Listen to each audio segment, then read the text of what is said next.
ओम सहना भवतु सहनौ भुनक्तु सह वीर्यं करवावहै तेजस्विनावधीतमस्तु मा विद्विषावहै। ओम शांति शांति शांति। ओम गुरुर्ब्रह्मा गुरुर्विष्णुः गुरुर्देवो महेश्वरः गुरुरेव परं ब्रह्म तस्मै श्री गुरवे नमः।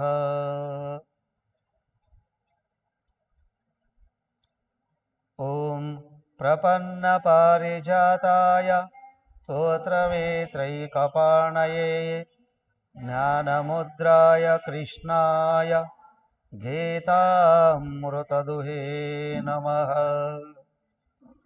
ओम सच्चिदानन्दरूपाय विश्वोत्पत्त्यादिहेतवे तापत्रयविनाशाय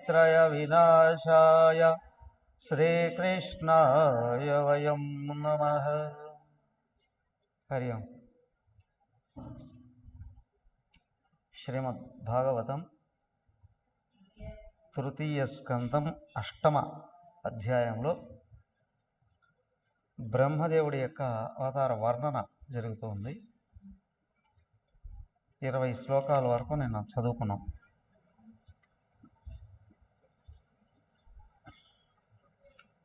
చూడండి మరొకసారి 19వ శ్లోకం నుండి చూడండి.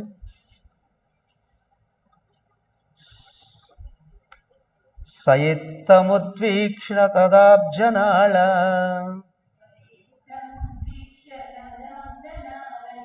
నాడేభిరంతర్జలమావివేశ నార్వాగ్గతస్తత్కరనాళనాళ నాభిం విచిన్వంతద్ద విందతాజః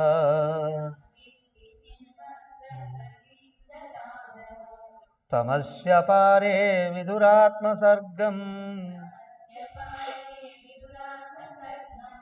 విచిన్వతో భూత్సు మహాస్త్రిణీభిః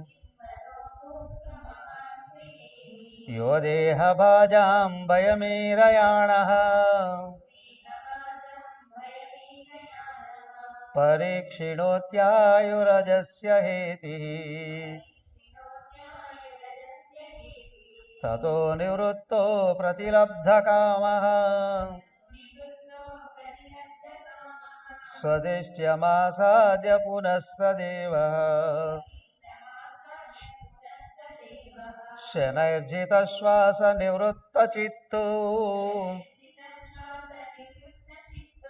న్యషేదదారూఢసమాధియోగః కాలేన సోజః పురుషాయుషాభిః ప్రవృత్తయోగేన విరూఢబోధః స్వయం తదంతర్హృదయేవ భాతం అపశ్యత పూర్వం మృణాళగౌరాయత శేషభోగ పర్యంక ఏకం పురుషం శయానం ఫణాదపత్రాయుతమూర్ధరత్న ద్యుబిర్హతధ్వాంతయుగాంతతోయే ప్రేక్షాం క్షిపంతం హరితోపలాద్రే సంధ్యాభ్రనీవేరురుక్మమూర్ధ్నః. ఇంతవరకు బ్రహ్మదేవుడు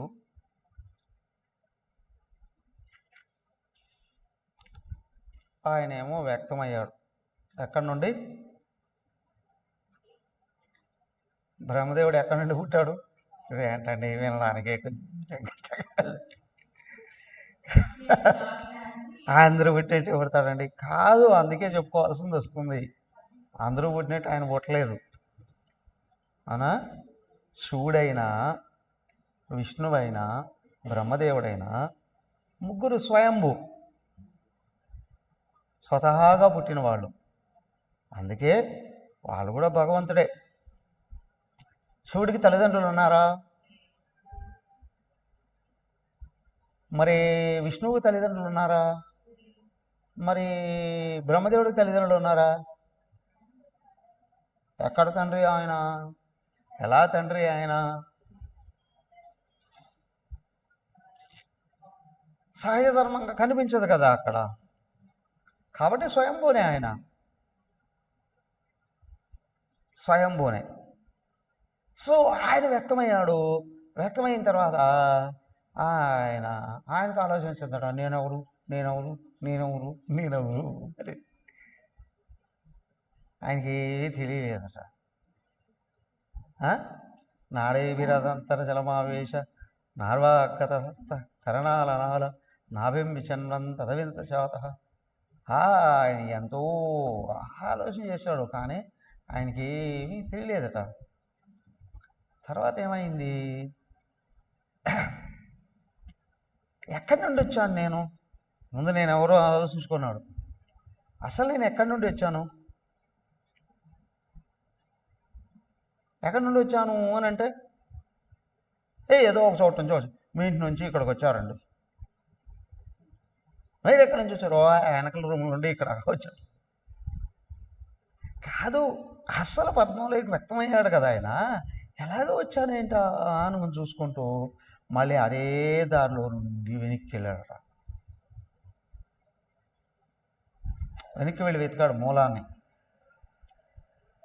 చాలా రోజుల పాటు వెయిట్ చేశాడట. వెతికాడు, కనిపించలేదు. ఏమి లేదు అక్కడ. ఎటు చూసినా అంతా జలమే, ఏమి లేదు. నేను ఒక్కడే పడుకున్నాడు. అది కూడా కనిపించలేదు ఆయనకి. ఆ వెతికాడు, కనిపించలేదు.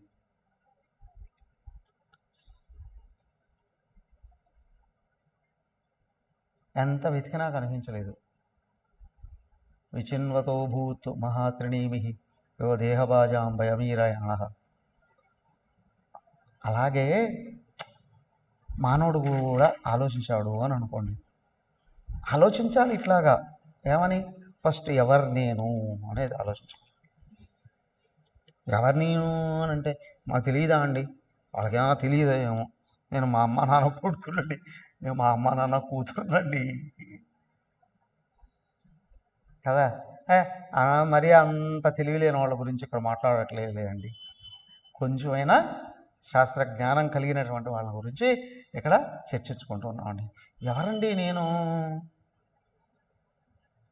నీకున్న పేరు, నీ ఇంటి పేరు, అవునా, నీ తల్లిదండ్రులు, అలా మూలమైన గోత్రము లేదా కులము, జాతి, మతము, ఇవన్నీ కూడా ఈ దేహానికి సంబంధించినట్టువే కదా. దేహం పుట్టిన తర్వాత వచ్చినట్టువేగా. అవునా? ఇవన్నీ దేహం పుట్టిన తర్వాత వచ్చినట్టువేగా. ఫలానా మతం అండి, ఫలానా జాతి అండి, ఫలానా కులం అండి, ఇవన్నీ దేహం పుట్టిన తర్వాత వచ్చినట్టువే కదా. దేహం పుట్టకముందు నువ్వు ఉన్నావా లేవా? గర్భంలో ఉన్నాను కదండి. గర్భంలోకి రాకముందు ఉన్నావా లేవా? ఉన్నాను కదా అండి. ఉన్నాను కదా అండి. సరే, గర్భంలోకి వచ్చావు, గర్భంలో దేహాన్ని తయారు చేసుకున్నావు, గర్భం నుండి బయటకు వచ్చావు. ఇందుకో గర్భంలోకి ఎక్కడి నుంచి వచ్చావు? గర్భంలోకి ఎక్కడి నుంచి వచ్చావు? అనా గర్భంలోకి వచ్చేటప్పుడు నువ్వు ఎలా ఉన్నావు? అమ్మగారు చెప్పేవారు, పేస్ట్ ఉంటుంది కదా, ట్యూబ్, అలాగా వచ్చే పేస్ట్ అంతా బయటికి తీసాం.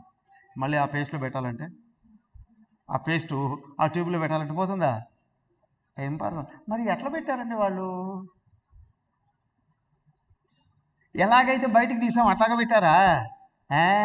దానికి వెనకలు ఉంటుంది, వాళ్ళు వెనక నుంచి పెట్టేసి వెనకలో సీల్ చేసేసారు కదా, ముందు వెనకాల సీల్ చేశారు కదా. వాళ్ళు బయటకు వచ్చింది అలా లేరండి. సరే కానీ అలాగే ఇక్కడ నేను ఎక్కడి నుంచి వచ్చానా అని పుట్టినవాడు ఇక్కడ ఆలోచన చేస్తే మళ్ళీ తల్లి గర్భంలోకి వెళ్ళగలడా? ఇంపాసిబుల్. అవకాశమే లేదు. మరి ఎక్కడ వైష్ణోదేవి చూసారా మీరు? ఎవరన్నా వైష్ణోదేవి చూడలేదా? మీరు చూసారా? పైకి వెళ్ళారు కానీ అసలేం చూడలేదు. మధ్యలో ఉంటుంది అందుకు వారి అనే ఒక గుడి. మీరు బయట నుంచి చూసి వచ్చుంటారు అంతేగా, లోపలికి వెళ్ళలేదు. లోపలికి వెళ్తే ఎలా ఉంటుంది తెలుసా? అందుకు వారి అంటే ఏం లేదు, వెళ్ళగలిగిన వాళ్ళే వెళ్తారు. అక్కడ కూడా కొన్ని గంటలు ఆగాలి. గంటలాగి ఏం చూస్తారయ్యా అంటే, ఆ గుడి లోపలికి వెళ్తేనే ఒక గుహ కనిపిస్తుంది, దాని లోపలికి వెళ్ళాలి, లోపలికి వెళ్ళి బయటకు రావాలి. ఎలా ఉంటుంది అంటే తల్లి గర్భం ఉన్నట్టుంటుందట. తల్లి గర్భం ఎలా అయితే ఉంటుందో, శిశువు ఎలాగో ఉన్నాడు లోపల, ఆ లోపల ఉన్నాడు బయటికి ఎలా వచ్చాడు అని. ఒకవైపు నుండి వెళ్ళి ఇంకొక వైపు నుండి రావాల్సిందే. మరి బయటికి ఎలా వచ్చాడు? అక్కడి నుంచి లోపలికి వెళ్ళాడు. ఇంకా కష్టంగా ఉంటుంది. బాగా లావుగా ఉన్నవాళ్ళు కానీ, మరి వయస్సు పెరిగినటువంటి వాళ్ళు వెళ్ళరు. ఇరుక్కుపోయారంటే మళ్ళీ ఎటు తీయడానికి అవకాశం, ఇరుకుపోయి తీయడానికి అవకాశం లేదు. అన్ని గుండ్లు రాళ్ళు ఇళ్ళు అంతా ఇట్లాంటి మెలికలు తిరిగినట్టుగా ఉంటుంది. ఏంటండి ఇది అంటే తల్లి గర్భం అట్లా ఉంటుంది. అందరూ తలలే కానీ ఎవరికి తెలియదు. అలా అక్కడ ఎలా ఉంటుంది, అక్కడి నుంచి మరి ఇది చూపిస్తుందట అండి. అందుకు వారి శిశువు దేహంతో బయటకు వచ్చిన తర్వాత మళ్ళీ లోపలికి వెళ్ళి చూసే అవకాశం లేదు. అయినా చెప్పబడేది ఇది బాహ్యంగా ఉన్నటువంటి దేహం గర్భస్థానం కాదండి, దేహంలో ఉన్న మూలస్థానం కాదండి. అస్సలు గర్భంలోకి ఎక్కడి నుంచి వచ్చాడు అది వెతకగలగాలండి. ఎక్కడి నుంచి వచ్చాడు అంటే ఎవరు వచ్చారు, ఎలా వచ్చారు? ఈ దేహమా? కాదు. ఈ దేహం గర్భంలో ప్రవేశిస్తుందా? ఇంపాసిబుల్. గర్భం నుంచి బయటకు రావడమే, సూక్ష్మంగా వెళ్ళిపోతుంది, వీరి రూపంలో వెళ్ళిపోతుంది, తయారై బయటకు వచ్చేస్తుంది. కానీ గర్భంలో ప్రవేశించిన సూక్ష్మ శరీరం అండి. సూక్ష్మ శరీరం ఎక్కడి నుంచి వచ్చింది? కారణ శరీరం నుండి వచ్చింది. కారణ శరీరం ఎలా ఉంటుంది అస్సలు చెప్పలేమండి. అయ్యా, కారణ శరీరం జడమా చైతన్యమా?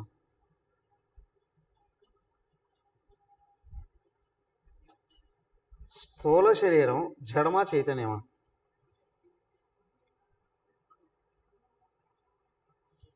స్థూల శరీరానికి శక్తి ఉందా? స్థూల శరీరంలో శక్తి ఉంది. ఫ్యాన్ తిరుగుతుందా? ఫ్యాన్కి శక్తి ఉందా? దాని మొత్తం దానికే శక్తి ఉంటుంది. కానీ ఫ్యాన్లో శక్తి ఉంది. ఆ వైర్ కట్ చేస్తే ఫ్యాను పడుకొని నిద్రపోతుంది అంతే. వైర్ కట్ చేసి ఉంటేనే వైర్లోంచి పవర్ లోపలికి వెళ్ళి అలాగే తిరుగుతుంది. అలాగే దేహానికి శక్తి లేదు, స్థూల దేహం లేదు. సూక్ష్మ శరీరానికి శక్తి ఉందా? ఇష్టం వచ్చినట్టు ఎక్కడికంటే అక్కడికి వెళ్ళిపోతూ ఉంటుంది కదా అండి. నువ్వు ఉంటేనే, దానికి శక్తి లేదు, జడమే. కారణ శరీరానికి అసలు ఎట్లుంటుందో కూడా తెలియదు, అది కూడా జడమే కదా. కానీ దాంట్లో భగవంతుడు ప్రవేశిస్తే అది కదులుతుంది, సూక్ష్మ శరీరం తయారవుతుంది. సూక్ష్మ శరీరంలోకి భగవంతుడు ప్రవేశిస్తే అది కదిలి ఒక గర్భంలో ప్రవేశిస్తుంది. ఆ ప్రవేశించినటువంటి ఆ స్వరూపంలో భగవంతుడు ప్రవేశిస్తేనే అక్కడ పిండం చేతికి రూపం తయారై నెమ్మదిగా డెలివరీ బయటకు వచ్చేస్తూ ఉంది. ఈ స్థూల దేహంలో భగవంతుడు ఉంటేనే ఇది కదులుతుంది. అవునా? వీటికి శక్తి లేదు, ఇవన్నీ జడమే కదా. ఇక్కడికి వచ్చి నేనెవరు అనుకునేవాడు ఎవడు? స్థూల శరీరమా, సూక్ష్మ శరీరమా, కారణ శరీరమా? వీటికి ఏ శక్తి లేదండి, ఏ జ్ఞానము లేదండి. అవేం ఆలోచిస్తాయండి. ఎవడు స్థూల శరీరంలో కూర్చొని ఆలోచన చేస్తే సూక్ష్మ శరీరం కనిపించాలి. ఓ సూక్ష్మంగా నుండి నేను ప్రవేశించాను కదా. సూక్ష్మ శరీరంలో కూర్చొని ఆలోచిస్తే కారణ శరీరం గుర్తు రావాలి. కారణ శరీరం నుండి తయారైన కదా అని. కారణ శరీరంలోకి వెళ్ళి ఆలోచన చేస్తే దాని మొహం అసలు దానికి నామం లేదు, రూపం లేదు. ఒక విత్తనం పగలగొట్టి చెట్టును చూపించగలరా? దాంట్లో చెట్టును చూపించగలరా? ఇంపాసిబుల్ కదా, ఏం కనిపించదు. కానీ చెట్టులో ఆ విత్తనంలో శక్తి, ఆత్మశక్తి ఉంటేనే ఆ విత్తనం భూమిలో వేస్తే అంకురం మొక్క బయటకు రావడానికి అవకాశం ఉంది. అలాగే కారణశరీరం కూడా జడమే. కారణశరీరంలోకి నేను అనేవాడు ప్రవేశిస్తేనే,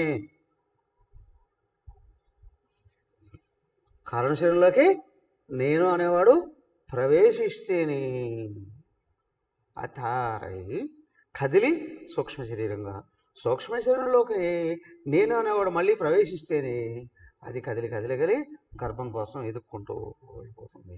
దాంట్లోకి మళ్ళీ స్థూల శరీరంలోకి భగవంతుడు ప్రవేశిస్తేనే కదిలి బయటకు అన్ని రకాల వ్యవహారాలు చేస్తాయి. కానీ బయటకు వచ్చేటప్పటికి విచిత్రం ఏంటి అంటే అసలు నేను ఎవరో మర్చిపోతాను.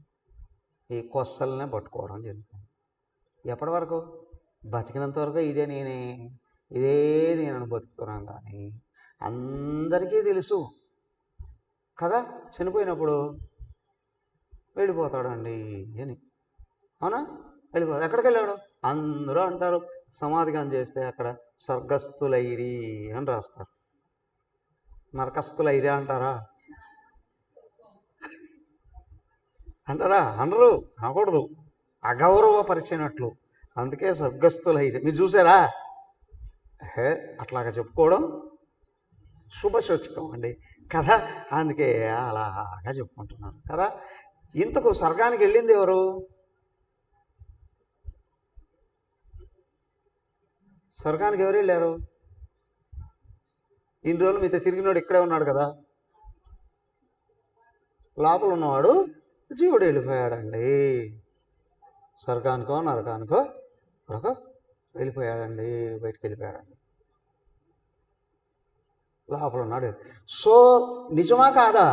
ఇంతవరకు ఈ దేహంలో కూర్చొని ఆడుతూ ఉన్నవాడు ఉన్నాడే, వాడి దేహం కంటే అన్యమా కాదా? మరి బ్రతికున్నంత వరకు ఎందుకు మీరు గుర్తుపెట్టుకోరు?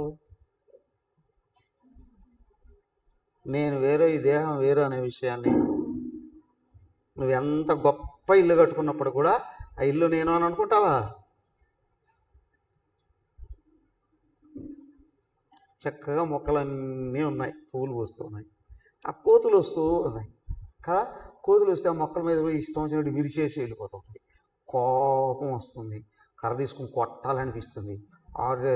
ఒకవేళ కొట్టామే అనుకో, ఆ కోతి మొక్క విరిస్తే ఎంత పాపము, కోతిని మనం కొడితే ఇంకా ఎక్కువ పాపం. అవునా కదా? అప్పుడు దానికి మనకి ఏంటండి తేడా? మొక్క మీద తాదాత్మ్యం పెరిగింది అని అనుకోండి, కోతి మీద కోపం వస్తుంది. అలా కదా? అవునా కదా? కోపం వస్తుంది. ఇంటి మీద తాదాత్మ్యం పెరిగింది అని అనుకోండి, ఇంటిని కానీ ఎవరైనా రాయి పెట్టి కొట్టారో, కిటికీలు పగలగొట్టారో, లేదా ఇటుకలు పగలగొట్టారో, లేదా దాని మీద వాళ్ళని కొట్టడానికి పరిగెత్తి. ఎందుకు? దాని మీద తాదాత్మ్యం పెరిగితే దానికి బాధ కలిగించిన వాళ్ళ మీద విపరీతమైన కోపం వచ్చేస్తుందండి. అలాగే ఈ దేహం కూడా ఇల్లు లాంటిదే. దీని మీద తాదాత్మ్యం పెరిగితే దీన్ని కానీ ఎవరైనా ఏమైనా అన్నారు అని అనుకోండి, అవునా, ఎక్కిరి దూకి కొట్టడము, గిల్లడము, కొరకడము, పొడవడము, తెగ్గొట్టడము, కాల్చేయడము, అన్ని దేనికి? దేని మీద తాదాత్మ్యం వల్లగా. అందరికీ తెలిసి చచ్చిపోయినప్పుడు పోయాడండి, ఇప్పటిదాకా ఇట్లాగా తిరిగాడండి, అయ్యో ఓ దేవుడా నువ్వెందుకు తీసుకుని వెళ్ళిపోయావండి, దేవుణ్ణి తిట్టి తిట్టిపోసేవాళ్ళు. ఆ దేవుడికి దయ లేదు, ఆ దేవుడికి కృప లేదు, ఆ దేవుడు మంచివాళ్ళకి తీసుకెళ్ళిపోతూ ఉంటాడు. అవునా? అసలు ఎవడయ్యా పోయింది? ఇంతవరకు ఇక్కడ తిరిగిన వాడు పోయాడండి. మరి నువ్వు చూడండి, ఎవరు ఆలోచన చేయరు. వెళ్ళిపోయాడు అని అనుకుంటున్నారు, దేవుడు తీసుకెళ్ళిపోయాడు అని అంటున్నారు. కానీ ఎవరిని తీసుకెళ్ళిపోయాడు? ఎవడున్నాడు? మరి నేనెవరు? ఇదయ్యా ఆలోచించాల్సిన విధానం. నేనెవరు? ఎక్కడి నుండి వచ్చాను? బ్రహ్మదేవుడే ఆలోచన చేశాడట అక్కడ. అర్థమైందా? ఇప్పుడు గమనించి చూడండి, 24 గంటలు ఆలోచిస్తూనే ఉంటాం, అవునా కదా? నిద్రలో కూడా ఆలోచిస్తామా? ఆలోచిస్తాం, అవునా కాదా? నిద్రలో కూడా ఆలోచిస్తూనే ఉంటామండి. ఏం ఆలోచిస్తారు? ఏమి ఆలోచనలో పడ. అరే బ్రహ్మదేవుడు చెప్తున్నాడు ఇక్కడ, నేనెవరు అని ఆలోచన చేయి, నేను ఎక్కడి నుంచి వచ్చాను అని ఆలోచన చేయి. నేను ఎవరంటే తెలియలేదట, నేను ఎక్కడి నుంచి వచ్చాను అని ఆలోచన చేశాడట. ఎక్కడి నుంచి వచ్చాడు? ఆ తామరతూడులో నుంచి వచ్చాడు, అవునా? తామరతూడులో నుంచి వచ్చాడు, మళ్ళీ వెనక్కి తిరిగాడట.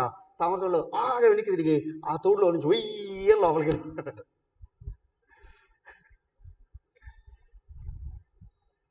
ఏమండి స్వామి గారు, ఆయన ఎట్టపోయాడో ఏమో మాకు తెలియదు, కానీ మమ్మల్ని ఎట్టపోమంటారండి? మమ్మల్ని ఎలా పోమంటారండి? తామర తూడు, తామర పుష్పమే సత్వగుణం అని అంటారు కదా, అలాగే తామర తూడులోంచి లోపలికి వెళ్ళారు అని అంటే ఈ దేహాన్ని వెనక్కి పంపించమని చెప్పి కాదు, లోపల ఉన్న సూక్ష్మమైన జీవుడు ఉన్నాడే, వాడిని వెనక్కి తిప్పాలి. ఎవరు? నేను లోపలికి వెళ్ళాలి అని అంటే బయట ఉన్నది ఇతరులా చేసుకోవాలిగా, అవునా? కొంతమంది అంటూ ఉంటారు, ధ్యానం చేస్తున్నామంటే ధ్యానం చేస్తూనే ఉన్నాను, దేవుణ్ణి తెలుసుకుంటున్నామంటే దేవుని గురించే ఆలోచిస్తున్నానండి. దేవుని గురించి ఆలోచించడం కాదు, జపం చేయడం. నేను చేసేది అదే కదా.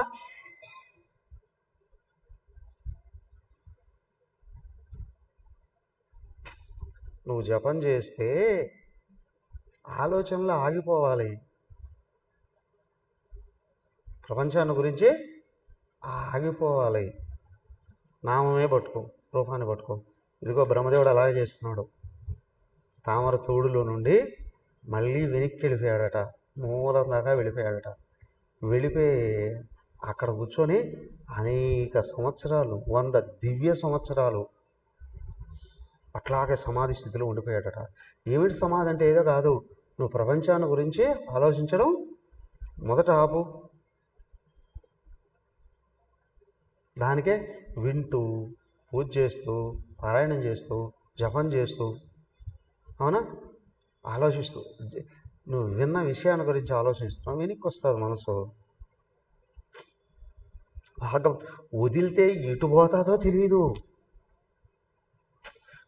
పిల్లల్ని వదిలేస్తే వాడు 2 ఏళ్ళు నిండా నడవడం మొదలుపెట్టాడు అంటే ఎట్టపోతాడో పోతాడు, అవునా కదా? ఎందుకు 2 ఏళ్ళు 3 ఏళ్ళు 2 ఏళ్ళు దాటుతున్నా ఎందుకు స్కూల్లో వేసేస్తారు? వాడు వదిలితే ఎట్టో పోతున్నాడండి కదా, వాడికి ఒక దారి మళ్ళించడం అంటూ జరుగుతుంది. అలాగే వదిలేస్తే మనసు ఎక్కడ పోతుందో తెలియదు, ఏం ఆలోచిస్తుందో తెలియదు. దానికి ఛానలైజ్ చేయాలి.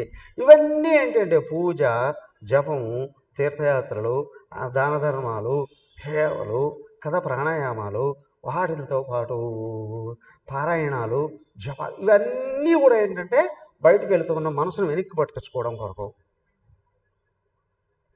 వెనక్కి తెచ్చుకోవడం కొరకు. ఇప్పుడు ఏం చేయాలండి? వీటితో సరిపెట్టకూడదు. ఇప్పుడు విన్న శాస్త్రం ఉందే, శాస్త్రాన్ని వినాలి, విన్నదాన్ని బాగా చదివి అర్థం చేసుకోవడానికి ప్రయత్నం చేయాలి. ఇప్పుడు నేను చెప్పేయచ్చు, ఇది కూడా ఏంటంటే బ్రహ్మదేవుడు ఆలోచన చేసినాడు, అయిపోయింది. ఇంతకు మీకు ప్రయోజనం ఏంటి? బ్రహ్మదేవుడు ఆలోచన చేశాడు, ఈ స్వామికి పని బాటలేదు. ఆ బ్రహ్మదేవుడు ఏదో భ్రమతో ఇది మనకి సంకేతం. విన్న శాస్త్రాన్ని బ్రహ్మదేవుడు నేనెవరా అని అనుకున్నాడు. నేను ఆలోచన చేశానా నేనెవరా అని. బ్రహ్మదేవుడు నేను ఎక్కడి నుంచి వచ్చానా అని అనుకున్నాడు. నేను ఆలోచన చేశానా ఎక్కడి నుంచి వచ్చానని. నేనెవరో ముందు తెలిస్తే మొదటి క్వశ్చన్కి జవాబు చేస్తే నేను దేహం కాదు అన్యంగా ఉన్నాను అనుకున్నప్పుడు అన్యమై నేను ఎక్కడి నుంచి వచ్చానా అని ఆలోచన చేస్తాం. దానికి ఏంటంటే నీ గురించి నువ్వు ఆలోచన చేయాలరా అంటే నువ్వు ప్రపంచాన్ని గురించి ఆలోచించడం ఆపాలి.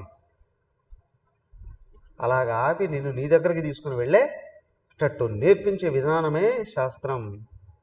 అదే ధ్యానం.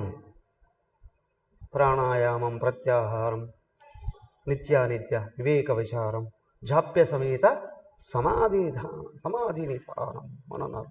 నెమ్మదిగా తీసుకెళ్ళి లోపల కూర్చోబెట్టి ఆలోచించుకోగలగాలి. అలాగా 1000 దివ్య సంవత్సరాలు ధ్యానం చేశారట. 100 దివ్య సంవత్సరాలు ఆయన కాలంతో ధ్యానం చేసేటప్పటికి ఏమైంది అంటే బ్రహ్మదేవుడి హృదయంలో ఈయన్ని ఎవరు పుట్టించారో ఆయన కనిపించాడు. ఎవరు? నారాయణమూర్తి విష్ణుదేవుడు లోపల హృదయంలో స్పష్టంగా దర్శనమిచ్చాడు.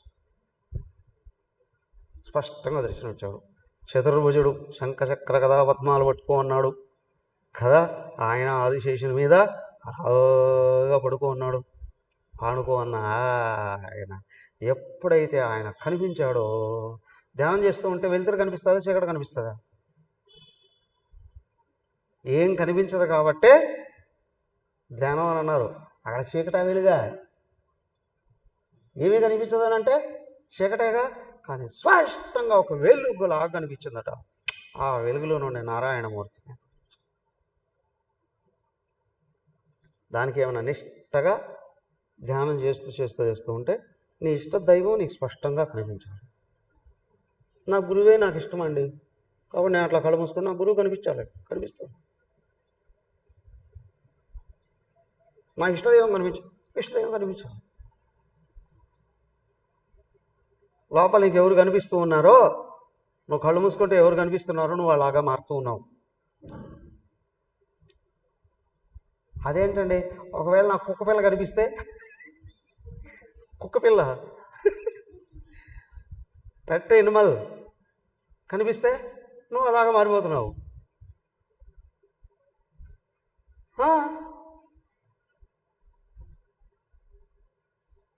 నువ్వు కళ్ళు మూసుకుంటే నీ కుక్కపిల్లే నీకు కనిపిస్తూ ఉంటే ఖచ్చితంగా జీవితం అంటే చివరి క్షణంలో కూడా అదే కనిపిస్తుంది. ఖచ్చితంగా నువ్వు ఆ కుక్క పిల్లగా పుడతావు. జోక్ కాదు, నిజమే.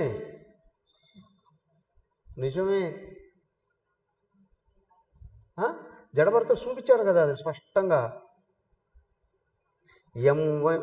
యం వాపి స్మరన్ భావం త్యజత్యంతే కళేబరం తంతమేవైతి కౌంతేయ సదా తద్భావభావితః.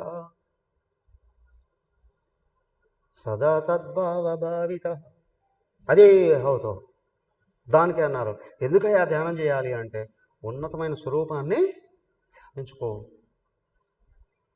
దానికి అందరితో డిటాచ్డ్గా ఉండాలి. ఎందుకన్నారు అని అంటే స్త్రీకి నీ భర్త పాదపద్మాలను నీ భర్త ముఖాన్ని నువ్వు నిరంతరం చూసుకుంటే చాలండి, నీ మనసు సంపూర్ణంగా ఏకాగ్రత కలుగుతుంది. నీకు అక్కడ నువ్వు తలుసుకుంటే నీకు సంకల్ప సిద్ధి కూడా వస్తుంది. అంత ఏకాగ్రత కుదరదండి ఆ విషయంలో. సరే నీ ఇష్టదైవాన్ని తలుసుకో. సతీ అనసూయదేవి ఏం చేసింది? అత్రి మహర్షినే తలుసుకుంది కదా. ఎందుకంటే ఆయన మహానుభావుడు, ఋషి,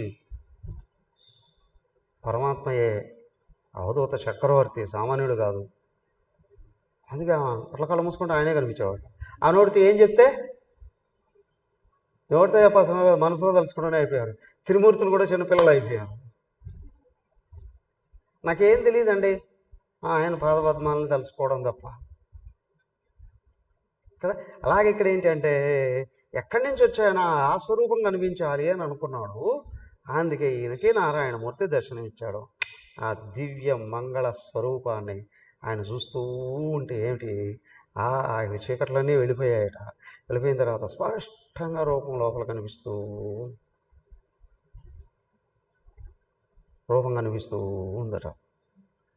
ఆ స్వరూపాన్ని మొన్న ఎవరో అన్నారు, నాకు కల్లో శివుడు కనిపించాడండి. మంచిదే కదా. కానీ ఆ శివలింగం అంతా మట్టి ఉందండి. ఓ మన ముఖం మీద ఎక్కడో మట్టి ఉంది, అవునా? ఎందుకది కనిపించింది? ఆయన అనుగ్రహం కలుగుతుంది కాబట్టే అది కనిపిస్తుంది. కానీ అక్కడంతా దుమ్ము పడింది అండి. అంటే మన లోపల ఏదో దుమ్ము ఉంది. అర్థమైందా?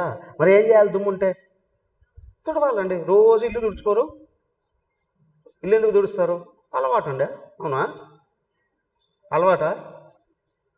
దుమ్ము పడుతూ ఉంటుందండి. నేను తుడిచావు కదా, తుడిచి ఈరోజు తుడవు.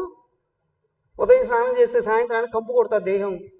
సాయంత్రం స్నానం చేస్తే తెల్లారికి మళ్ళీ కంపు కొడుతుంది. ఉదయం ఊడ్చుకోవాలి, సాయంత్రం మళ్ళీ ఊడ్చుకోరు, దుమ్ము పడుతూ ఉంటుందండి.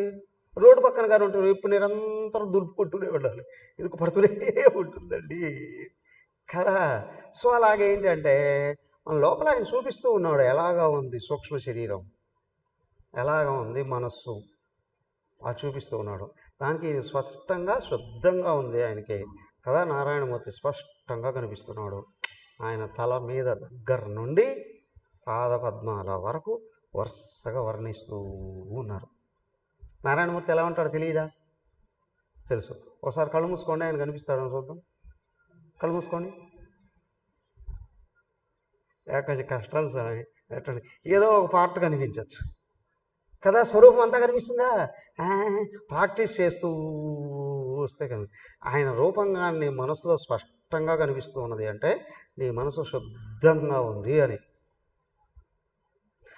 మనసు ఏదో ఆరాటపడుతుందండి అని ఆయన దూరం అవుతున్నాడు. మళ్ళీ పిలువు ఆయన్ని కరెక్ట్గా. ఓం నమో నారాయణ, ఓం నమో భగవతే వాసుదేవ, పిలువు టాక్. మళ్ళీ లోపల ఉన్న అశుద్ధి, మలినం, దుమ్ము వెళ్ళిపోతుంది, వెళ్ళిపోతూ ఉంటుంది. సో కాబట్టి ఏంటంటే కళ్ళు ముక్కు చెవులు అన్నీ బిగించి అని బిగించడం కాదు, లోపల ఉన్న అనవసరమైన ఆలోచనలు బయటికి తోలేయడమే ధ్యానం అంటే. కొంతమంది అంటారు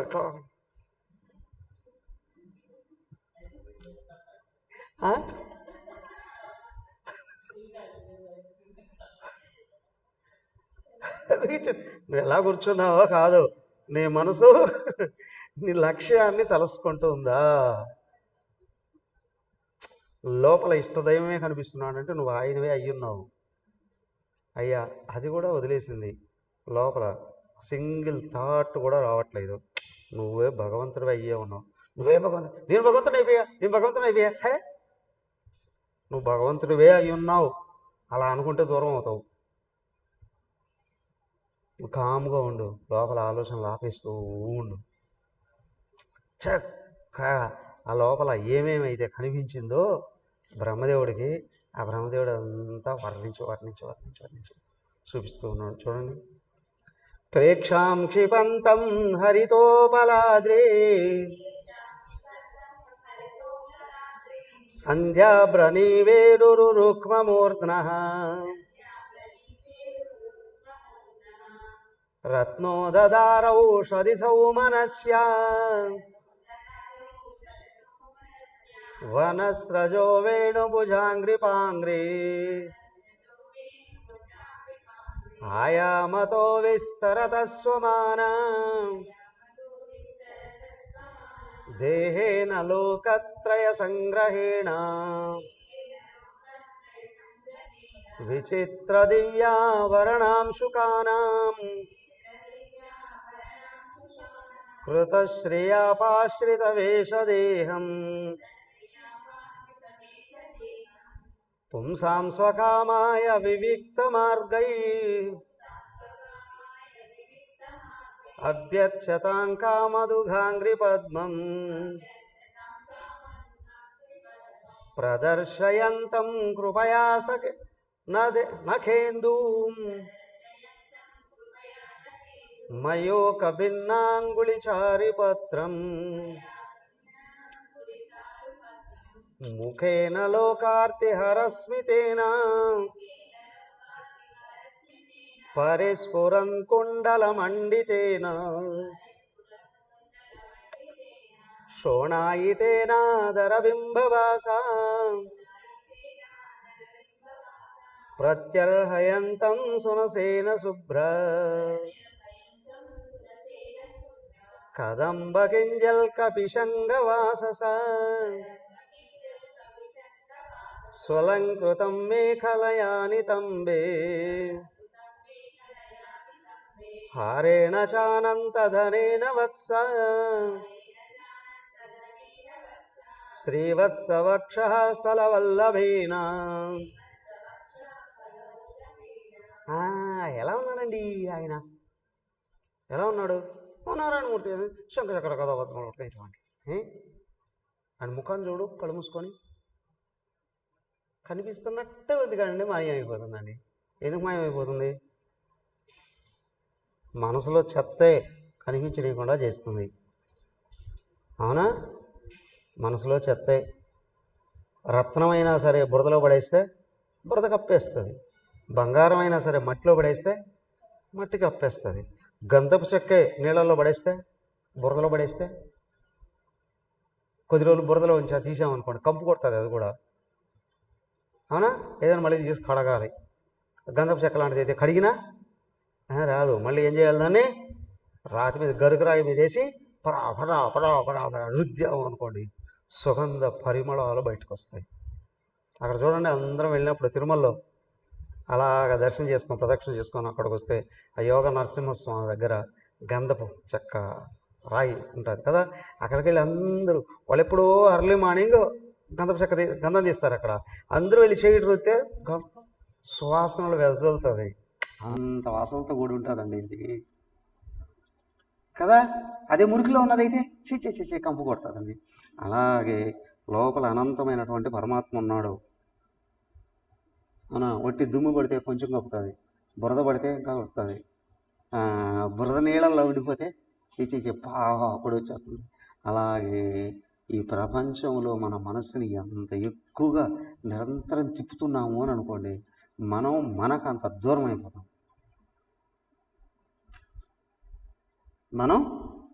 మనకంత దూరం అయిపోతాం.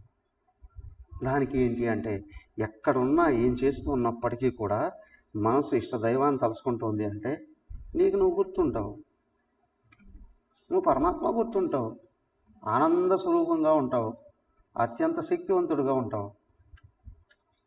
ఇంకేం కావాలండి? సో కాబట్టి ఏంటి, నువ్వేం కోరుకున్నావు? ఎప్పుడు సుఖంగా ఉండాలనుకుంటున్నానండి, ఎప్పుడు యాక్టివ్గా ఉండాలనుకుంటున్నానండి, ఎప్పుడు జ్ఞానంతో ఉండాలనుకుంటున్నానండి. దీనికి అన్యమైనవి దీని ముఖం మీద పడకుండా చూసుకోగలగాలి. అవునా? అందరూ వేస్తారు. కొంచెం జనాల్లో తిరగడం కానీ బాగా అలవాటు అయింది అనుకోండి, ప్రతి ఒక్కరూ చేస్తూ ఉంటారు. ఏమిటి? ముఖానికి రకరకాలైన రంగులు పూయడము అనేటువంటి కదా. ఎంత ఎక్కువ మందికి ఆకర్షణీయంగా కనిపించాలి అని అంటే అంత రంగులెత్తి ముఖం మీద వస్తూ ఉండు. కొద్ది రోజుల తర్వాత అసలు నీ ముఖం ఎట్టుందో నీకే తెలియకుండా పోతుంది కదా. అలాగే ఏంటి అని అంటే, ప్రపంచంలోకి వెళ్ళి అన్ని విషయాల్లో జోక్యం చేసుకుంటున్నాము అంటే, అన్ని పనుల్లోకి వెళ్ళిపోతా అన్ని విషయాల్లో జోక్యం చేసుకుంటున్నాం అనుకోండి, మన ముఖం ఎట్టుందో మనకు తెలియకుండానే పోతుంది.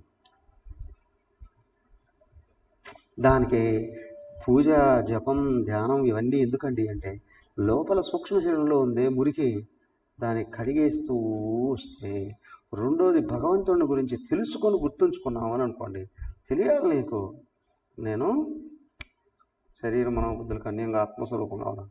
నీకు ఈ విషయం గుర్తుంది అని అంటే ఎంత ధైర్యం ఉంటుంది, ఎంత జ్ఞానం ఉంటుంది, ఎంత ఉత్సాహం ఉంటుంది. అవునా? ఎంత తేజస్సు ఉంటుంది. ఏం కోరుకుంటున్నాను? ఇవేగా. సో కాబట్టి నీ మనసు ఇట్లుంది అని అనుకోండి, నువ్వు లోపల ఆయన అడుగు, అయ్యా నేనేం చేయాలి అని అంటే ఆయన చెప్తాడు లోపల ఉన్నాయి. అదే బ్రహ్మదేవుడు చేసింది. వెనక్కి తిరిగాడు, ఆ వెనకలంతా వర్ణన చేస్తున్నారు. ఆయన ఉన్న లోకం ఎట్లా ఉంది, ఆయన ఉన్న ప్రదేశం ఎట్లా ఉంది, ఆయన చుట్టూ ఉన్నటువంటి ఇది ఎట్లా ఉన్నాయి, అన్నిటిని ఒక్కొక్కటి వర్ణించుకుంటూ మొత్తం చెప్పుకుంటూ వస్తున్నారు. ఏంటి అంటే, ఎందుకండి మరి ఇంతగా చెప్పడం ఏంటంటే, నీ మనసు ఇష్టదైవం మీద నిలబడాలి అని అనుకుంటే ఆ ఇష్టదైవం గురించి నీకు స్పష్టంగా తెలియాలి. కదా. దానికోసం ఇంత వర్ణన చేసుకుంటూ వస్తున్నారండి. ఏమండి, నాకు ఆత్మతత్వం మీద మనుషులను పెట్టుకోవాలి అని అనుకుంటున్నాం కదా. అప్పుడు ఏం చేయాలి? దాని గురించి విచారణ చేయగలిగారు. చూడండి, పరార్ఘకేయోరమణి ప్రవేక పర్యస్తదోర్ధండ సహస్రశాఖం అవ్యక్తమూలం భువనాంగ్రిపేంద్రం అహేంద్ర భోగైరదివీతవల్స్వం చరాచరౌకో భగవన్మహేంద్ర మహేంద్రం అహేంద్ర బంధం సలిలోపగూఢం కిరీట సహస్ర హిరణ్య శృంగం ఆవిర్భవత్ కౌస్తుభరత్నగర్భం నినీతమామ్నాయ మధోరథశ్రియా స్వకీర్తిమయ్యా వనమాలయా హరిం సూర్యేందువాయువ్యగమం త్రిధామభిః పరిక్రమత్ప్రాధనికైర్దురాసదం తత్వేవ తన్నాభిసరస్సరోజం ఆత్మానమంబశ్వసనం వియచ్చ దదర్శ దేవో జగతో విధాత నాథ పరం లోక విసర్గ దృష్టి సకర్మ బీజం రససోపసక్తః ప్రజా శిశృక్షణీయదేవ దృష్ట్యా అస్త్వద్విసర్గాభిముఖస్తమీడ్యం అవ్యక్తవర్త్మన్యవివేశితాత్మా. ఏమైంది? ఇలాగా వర్ణిస్తూ ఉన్నారండి. ఎలా ఉంటాడయ్యా ఆయన? వైకుంఠంలో ఉంటాడండి, పాలసముద్రంలో పడుకో ఉంటాడండి, శేషపానం మీద ఉంటాడండి కదా. అంతేనా? ఓకే, ఆయన రూపం వర్ణించు. తలలో ఏముంటుంది? అద్భుతమైనటువంటి వజ్రతుల్యమైనటువంటి కిరీటాలు పెట్టుకుంటారు. ఏమయ్యా, నీకు ఆయన రూపం చూడడం ఇష్టమా? ఆయన ఆభరణాలు చూడడం ఇష్టమా? ఆయన చుట్టూ ఉన్న వాళ్ళని చూడడం ఇష్టమా? ఒక్కొక్కరికి ఇష్టం, అవునా కాదా? వెంకటేశ్వరుని బాగా అలంకరించి అలాగ వెళుతున్నారు అనుకోండి, పక్కన వాళ్ళు గిల్లి కొట్టి చెప్తుంటారు, అబ్బా కిరీటం చూడండి, వజ్రపుచ్చ కీర్తలు చూడండి, వజ్రాలహారాలు చూడండి. ఏం చూడడానికి వెళ్ళావు? ఇంకొకడికి ఇష్టం కాకపోవచ్చు. ఇంకొకడు అంటాడు, చుట్టుపక్కల ఉన్న సౌండ్, అబ్బా ఏం వైబ్రేషన్ ఉందండి ఇక్కడ. ఇంకొకటి ఏంటి, ఆయన దివ్య మంగళ స్వరూపం చూద్దామండి. అందుకేం చేస్తాడు? శుక్రవారం వెళతాడండి, దివ్య దర్శనం అండి. అలంకరణ లేకుండా చూడాలి. ఒక్కొక్కరికి ఒక్కొక్కటి ఇష్టం కదా. దానికి ఇక్కడ ఏంటంటే మొత్తం ఆయన స్వరూపాన్ని, ఆయన ఆభరణాలని అన్నిటినీ వర్ణిస్తూ ఉన్నారు. ఇంకా కొంతమందికి ఇంకేం ఇష్టం? అందరికీ అనుభవమే ఉంటుంది. కాలేజ్ చదువుకునేటప్పుడు ఏదైనా దేవాలయాలకు వెళ్తున్నారు అనుకోండి, ఎందుకు వెళ్తారు కుర్రాళ్ళు దేవాలయాలకి? జనరల్గా ఎందుకు వెళ్తారు అందరికీ తెలుసు, కానీ చాలామంది అనలైజ్ చేసి ఉండకపోవచ్చు కదా.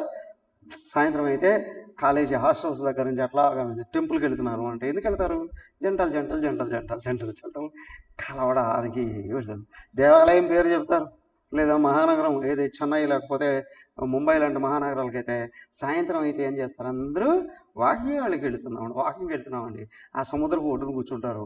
సముద్రం ఒడ్డు కూర్చోండి దాదాపు ఒక 50 కిలోమీటర్ల దూరం ఎటు చూసినా కొన్ని వేల జంటలు కనిపిస్తాయి. అంత కాలేజీ పిల్లే, ఎవరికి పెళ్ళి అయ్యడు అమ్మాయి బాయ్. ఎందుకండి? అందుకే వెళ్తారండి. ఇక్కడ కూడా ఏంటి అండి ఏంటంటే, దేవుడి దగ్గరికి వెళ్ళి దేవుడిని చూద్దాం అనుకుంటే ఆ పక్కన ఉన్న లక్ష్మీదేవిని చూస్తాం, ఇటు పక్కన ఉన్న శ్రీదేవిని చూస్తాం. మేము అన్నీ చూడలేండి. సరే లోపలన్నీ ఉంటాయి. ఏమని? ఓ దేవుడా మా ఇంటి నిండా ధనం ఇవ్వు అంటే ఏం కావాలంటున్నావు? లక్ష్మీదేవి కావాలి అంటున్నావు కదా. మా బోల్డ్ అని ఇళ్ళు పొలాలు అవి ఏమంటున్నావు? ఉదయం చూడాలి చేస్తున్నావు. అవునా కదా? ఏమడుగుతామండి? మాకు రోగాలు తీసేయండి, ఓ ఆయన ఒక డాక్టర్గా చూస్తున్నాం. మా వ్యాజ్యాల నుండి బయటపడేయండి, ఓ ఆయన ఒక లాయర్గా చూస్తున్నాం. అయ్యా మాకున్న సంపదలు ఎక్కడికి పోకుండా చూడు, ఓ మీ ఇంటికి వాచ్మెన్గా చూస్తున్నాం. అంతేనా? కానీ ఆత్మజ్ఞానం ఉన్నవాడు ఏం చేస్తాడు? దివ్య దేవాలయాల దగ్గరికి వెళ్ళినప్పుడు కళ్ళు మూసుకుంటాడు. ఎందుకంటే లోపల నుంచి వైబ్రేషన్ని అక్కడ కళ్ళటు మూస్తేనే మనసు కూడా మూసుకుపోతుంది. అన్నీ తెలుస్తాయి కానీ ఏది పట్టించుకోడు. అది అద్భుతమైనటువంటి ఆ లోపల నుండి గగురు పొడిచే ప్రశాంతతని గుర్తిస్తాడు. అవునా? ఎందుకు దివ్య ప్రదేశాలలోకి వెళ్ళి మనం కూడా క్యాంపులు పెట్టి, చాలామంది అంటారు ఏంటండి ఆ సమ్మేళించిన వాళ్ళు తీసుకుని వెళ్ళిపోయి అక్కడ ఏదో కూర్చోబెట్టి అక్కడ కూడా పాఠాలు చెప్పి చంపుతారండి, ఆ పాఠాలు ఏదో ఇక్కడ వింటున్నారు కదా, అక్కడ మాకు అన్నీ చూపించేయచ్చు కదా. యూట్యూబ్లో కూర్చుంటే అన్నీ చూడవచ్చు ఇక్కడే. అవునా కదా? యూట్యూబ్ ఓపెన్ చేస్తే మొత్తం ఫేస్బుక్లో అన్నీ చూసేయచ్చు. ఆ మాత్రానికి అక్కడికి వెళ్ళాలా? అవునా కదా? అవునా కదా? అంత ఖర్చు పెట్టి అక్కడికి వెళ్ళేది ఎందుకు? ఆయనతో తాదాత్మ్యం పెంచుకోవడానికి, ఆయనతో సంబంధాన్ని రికగ్నైజ్ చేయడానికి, ఆయన శక్తి మన లోపల నుండి ఎక్కువ ఫ్లో అయ్యేటట్టు చూసుకోవడానికి. తీర చివరికి వచ్చేటప్పటికి ఏంటి అని అంటే ఆయనే నేను అనే విషయం తెలుసు, కానీ దాన్ని ఫీల్ కావడానికి ఇందుకోసం వెళ్ళగలగాలి. సో కాబట్టి ఏంటి అని అంటే వింటూనే ఏం చెప్తున్నారండి? బ్రహ్మదేవుడు అట్లా కూర్చోండి, దివ్యమైన స్వరూపం కనిపిస్తుంది. ఎక్కడ కనిపిస్తుంది? కళ్ళు తెరిచాడా? లేదు. చెవులు వినిపిస్తున్నాయా? లేదు. మనసు పని చేస్తుందా? లేదు. ఎక్కడ కనిపిస్తుంది? ఆయన హృదయంలో. ఎట్లా కనిపిస్తుందండి? ఆయన ఎక్కడ ఉన్నాడో ఆయన అక్కడే ఉన్నాడు, కానీ ఈయనే సర్వవ్యాపకుడయ్యాడు. అందుకే దృష్టి అటు పెట్టున్నాడు కాబట్టి ఆయన అంతా కనిపిస్తున్నాడు అక్కడ. విశ్వరూప సందర్శనము అని 11వ అధ్యాయంలో చెప్పారు కదా. అర్జునుడు ఇక్కడే ఉన్నాడు, కళ్ళు కూడా మూసేసే ఉన్నాడు. ఆ దృష్టి ఇటు మళ్ళిస్తే అటు ఆ లోకం కనిపిస్తూ ఉంది. ఆ లోకం కనిపిస్తుంది. ఇంకా కొంతమంది స్థాయికి వెళ్ళే వ్యాసుల వారు ఏంటి అంటే, హే అదో వైకుంఠం అంటే వైకుంఠం ఎదురుగా వచ్చి కనిపించేదే. అదగా స్వర్గలోకం అన్నాడు. స్వర్గలోకంలో ఉన్న వాళ్ళందరూ ఆ ధృతరాష్ట్రుడు కొడుకులు, అవును ఉపపాండవులు అందరూ వచ్చేసారు ఎదురుగా, మొత్తం వచ్చేసారు. ఎదురుగా వచ్చి కనిపిస్తున్నారు అందరూ. సో కాబట్టి ఇక్కడ ఏంటి అని అంటే నువ్వు మూలానికి వెతుకుతూ దృష్టి దేని మీద కనిపిస్తే స్పష్టంగా కనిపిస్తుంది. అదే ధ్యానం. ఎందుకు కనిపించట్లేదు? ఎవడో వచ్చేటి తీసేయడు, చూపురు పెట్టి ఊడ్చేయడు. నీ లోపలికి వచ్చి కూర్చొని నువ్వే ఊడ్చేసుకోవాలి. ఏంటి ఆర్తిగా భగవంతుడిని పిలవడం ద్వారాగా ఆ లోపల ఉన్న అంతటి ఆయనే 10వ అధ్యాయంలో చెప్పాడుగా, ఎవరైతే నా కొరకే ప్రయత్నం చేస్తూ నన్నే తలుసుకుంటూ నన్నే కొలుస్తూ నా గురించి చర్చించుకుంటూ నా గురించి మాట్లాడుకుంటూ నన్నే స్మరిస్తూ ఉన్నారో వాళ్లకు నేను అనుగ్రహించడం కొరకు, నా అనుగ్రహంతో ఏం చేస్తానంటే నేను వాళ్ళకి వ్యక్తం చేసుకోవడం కొరకు మండుతున్న దివిటి అనే జ్ఞానం అగ్నిని పట్టుకొని వెళ్ళి వాళ్ళ హృదయంలోకి వెళ్ళి ఆ చీకటైనటువంటి అజ్ఞానాన్ని అంతటి కాల్ చేసి నేను వాళ్ళకు కనిపించేటట్టు చేసుకుంటానండి. నేను వాళ్ళకి వ్యక్తమై కనిపించేటట్టు చేసుకుంటానండి. ఆయనే చేస్తాడు అదంతా. నువ్వు ఇష్టం తిప్పు సాలిటు. అన్యదా శరణం నాస్తే త్వమేవ శరణం మమ. ఊరికే మాట్లాడడం కాదు, నువ్వే కావాలి అని అనుకో, కనిపిస్తాడు స్పష్టంగా లోపల. బ్రహ్మదేవుడు అలాగ చేశాడు. అలాగ చేస్తే ఆయనకు లోపల స్పష్టంగా ఆయన గోచరించి కనిపించాడు. ఆయన ఆశీర్వదిస్తున్నాడు. ఈయన మొదలుపెట్టాడు ఏమని? ఆయన స్తుతించడం. ప్రేమ మనకి ఎవరి మీద ప్రేమ ఉంటుందో వాళ్ళ గురించి అంత గొప్పగానే కనిపిస్తుంది. ఎవరి గురించి ద్వేషం ఉంటుందో లేనటన్నీ వాళ్ళని ఎత్తిన పోసివేయడం జరుగుతుంది. అంతేనా కదా? కాబట్టి భగవంతుడి గురించి నీకు ఇష్టం ఉంటే భగవంతుడి యొక్క గొప్పతనం ఆయన చెప్తాడు, నేనే నా గురించి వర్ణించలేను పోవయ్యా. అలాగే భగవంతుడి గురించి ఎంతైనా ఆశువుగా, వెంకటేశ్వరుడు అంటే ఇష్టపడ్డాడు అన్నమయ్య, ఆశువుగా వేల కొలది కీర్తనలు పాడేశాడు. రాముడు అంటే ఇష్టమా త్యాగరాజుకి, ఆశువుగా వేల కొలది కీర్తనలు వచ్చేసాయి. వాళ్ళేమో అక్కడ సందులు సమాసాలు సంస్కృతాలు చూసుకొని పాడలేదు, ఆశువుగా వచ్చేసింది. నీకు ఇష్టమైన వాళ్ళ గురించి వాళ్ళు చూడండి, ఈరోజు ఏదో సినిమా రిలీజ్ అయిందట, ఏంటది భీమలా నాయక్ అనే సినిమా వచ్చింది. అప్పుడే ఎవడ ప్రొఫైల్లో చూసినా అవే కనిపిస్తూ ఉన్నాయి. అవునా? వాళ్ళని అడగండి ఎట్లా ఉంది భీమలా నాయక్ అంటే 3 రోజులు చెప్తాడు. ఒక 2 గంటలు చూసి వచ్చిన సినిమాను 3 రోజులు కావాలంటే వర్ణిస్తాడు. ఎందుకు? వాళ్ళకి దేవుడా. అందుకే అక్కడన్నీ గొప్పగానే కనిపిస్తాయి. హై, నాకు అది కాదండి, నాకు దేవుడు అంటే ఇష్టం. దేవుడు ఏ దేవుడు ఇష్టం? ఆ దేవుడి గురించి నువ్వు తెలుసుకోవడానికి ట్రై చేయి. నువ్వు కొంచెం తెలుసుకుంటే ఇంకా లోపల నుంచి పొంగి పొందుతూ వస్తుంది. ఏమయ్యా మొత్తం కలిపితే ఇక్కడ ఈరోజు ఓ 14 శ్లోకాలు కూడా చెప్పుకోలేదు, గంట సేపు చెప్పినా వస్తూనే ఉందా? ఇంకా ఎంతైనా వస్తూనే ఉంటుంది, ఇంకా ఎంతైనా వస్తూనే ఉంటుంది. మనకి ఇష్టం ఉంటే వస్తుంది, దైవం గురించి ఇష్టం ఉంటే పొంగి పొరులుతూ వస్తూ ఉంటుందండి. ఇది శ్రీమద్భాగవతే మహాపురాణే పారమహంస్యాం సంహితాయాం తృతీయ స్కందే 8మోऽధ్యాయः అథ 9మోऽధ్యాయः. బ్రహ్మోవాచ జ్ఞాతోసి వేద్య సురుచిరన్నాను దేహవాజాం న జ్ఞాయతే భగవతో గతిరిత్యవధ్యం. సో ఏమైంది అంటే, ఆయన చూస్తున్న బ్రహ్మదేవుడు ఇక ఆయన గురించి స్తుతించడం మొదలుపెట్టాడు. స్తుతించడం, పొగడమే.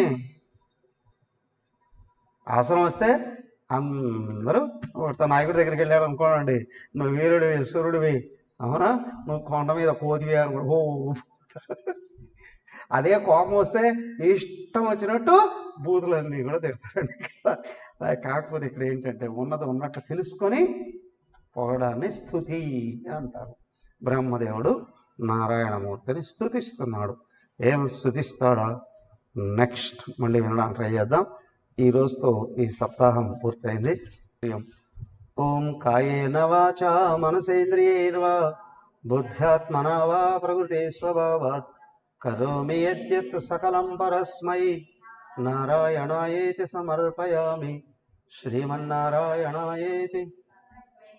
ఓం సర్వే భవంతు సుఖినః, సర్వే సంతు నిరామయాః, సర్వే భద్రాణి పశ్యంతు, మా కశ్చిద్ దుఃఖభాగ్ భవేత్. ఓం శాంతి శాంతి. హరి ఓం. శ్రీ గురుభ్యో నమః. హరి ఓం.